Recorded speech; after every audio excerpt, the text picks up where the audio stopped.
à l'heure actuelle, avec nos conditions de conservation, par exemple dans les réserves, on arrive à maintenir des objets qui disparaîtraient peut-être en 200-300 ans. Je pense que pour plusieurs milliers d'années, on pourrait réussir à les conserver sous leur état actuel. Quoi de plus vulnérable que du tapas, un costume végétal ou même certains objets en bois? Ce patrimoine justifie une attention constante, température et hygrométrie stable, mais pas seulement. Un autre facteur qui pourrait abîmer les œuvres, c'est celui de la lumière. Donc là, dans les réserves, ce problème est réglé, on n'a pas de fenêtre, donc on est complètement dans le noir.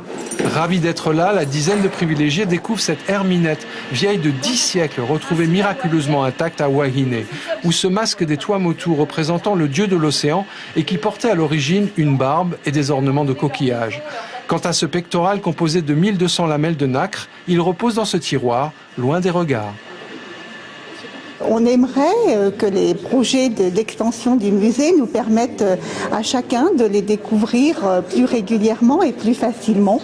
Et j'espère que le projet actuel va aboutir. Je trouve qu'il faut un boulot énorme et je pense qu'il faut continuer quand même dans cette stratégie de pouvoir garder au mieux tous les objets polynésiens.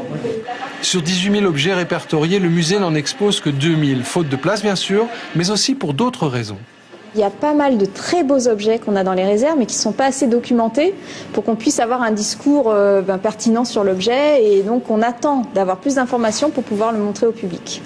Un taxidermiste néo-zélandais a travaillé sur ces cadavres d'oiseaux. Ces autres spécimens attendent un nouveau budget pour être mis en valeur également.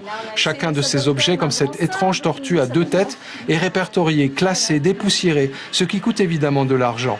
Des financements beaucoup plus difficiles à trouver que celui des expositions qui attirent toute la lumière.